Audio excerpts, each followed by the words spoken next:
Hi everyone, welcome to Nandu's cooking world. ఈరోజు ఒక special fish fry recipe మీకు చూపించబోతున్నాను. ఇది ఏ ఏజ్ వాళ్ళైనా చాలా ఇష్టంగా తింటారు. అంతేకాకుండా మన ఇంట్లో ఉండే సింపుల్ ఇంగ్రీడియంట్స్తోనే ఇది ప్రిపేర్ చేసుకోవచ్చు. ఇంకెందుకు ఆలస్యం చేయకుండా ప్రాసెస్లోకి వెళ్ళిపోదాం. దీనికోసం ముందుగా ఫ్రెష్గా తెచ్చుకున్న 1 కేజీ చేపలు తీసుకొని నీట్గా కడిగి శుభ్రం చేసుకోవాలి. ఆ తర్వాత మసాలా ప్రిపేర్ చేసుకోవడానికి స్టవ్ ఆన్ చేసి ప్యాన్ పెట్టుకొని 1 టీ స్పూన్ జీలకర్ర, 2 టీ స్పూన్ల ధనియాలు, 6 లవంగాలు, 2 యాలుక్కాయలు, 1 ఇంచు దాల్చిన చెక్క వేసి దోరగా మంచి సువాసన వచ్చే వరకు ఫ్రై చేసుకోవాలి. ఆ తర్వాత స్టవ్ ఆఫ్ చేసి 1 టీ స్పూన్ గసగసాలు వేసుకోవాలి. గుర్తుపెట్టుకోండి, గసగసాలు ముందే వేసినట్లయితే అవి మాడిపోతాయి. మనం వేయించుకున్న స్పైసెస్ మొత్తాన్ని ఒక రోట్లో వేసుకొని మెత్తటి పౌడర్ లాగా నూరుకోవాలి. చూసారు కదా వీడియోలో చూపిస్తున్నట్టు.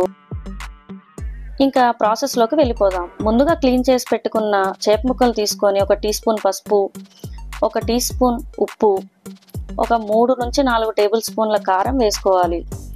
తర్వాత మనం ముందుగా పౌడర్ చేసి పెట్టుకున్న మసాలా పొడి వేసుకొని ఫ్రెష్గా నూరి పెట్టుకున్న అల్లం పేస్ట్ 1 టీ స్పూన్ వేసుకొని 2 టేబుల్ స్పూన్ల పచ్చి ఆయిల్ వేసుకొని ఈ స్పైసెస్ అన్నీ బాగా కలిసేలాగా చేప ముక్కలకి బాగా పట్టేలాగా మసాజ్ చేసుకోవాలి.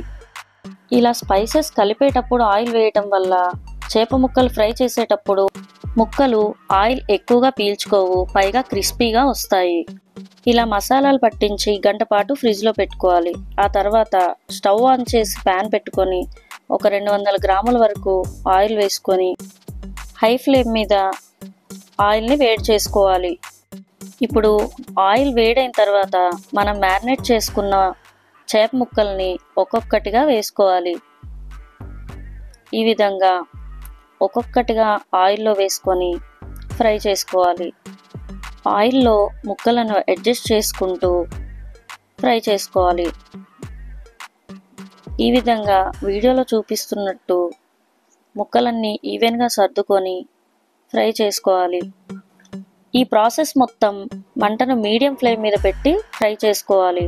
మంటను హై ఫ్లేమ్ మీద పెట్టినట్టయితే పైన కలర్ వస్తుంది కానీ లోపల వరకు సాఫ్ట్గా ఉడకవు. మీడియం ఫ్లేమ్ మీద పెట్టుకొని 5 నిమిషాల పాటు ఫ్రై చేసుకున్న తర్వాత వెనక పక్కకి తిప్పుకోవాలి. వెనక్కి తిప్పిన తరువాత 5 నిమిషాల పాటు ఫ్రై చేసుకోవాలి. ఇలా వీడియోలో చూపిస్తున్నట్టు డార్క్ గోల్డెన్ బ్రౌన్ కలర్ వచ్చే వరకు ఫ్రై చేసుకోవాలి. చూసారు కదా, ఎంతో రుచికరమైన చేపల ఫ్రై రెడీ అయిపోయింది. చూసారు కదా ఎంత చక్కగా ఫ్రై అయిపోయాయో, చూస్తుంటేనే నోరు ఊరిపోతుంది కదా. అంతేనండి, ఇంకా సర్వ్ చేసేసుకోవటమే. చూసారు కదా ఎంత క్రిస్పీగా ఉన్నాయో చూడటానికి. ఇవి స్నాక్స్ లాగైనా పప్పుచారుతో అయినా ఏ కూరతో నంచుకున్నా అద్భుతంగా ఉంటాయి. ఒకసారి మీరు కూడా తప్పకుండా ట్రై చేసి ఎలా కుదిరిందో కామెంట్ చేయండి. ఇలాంటి మరిన్ని వీడియోస్ కోసం నా ఛానల్ని సబ్స్క్రైబ్ చేయండి, లైక్ చేసి షేర్ చేయండి. Thank you for watching.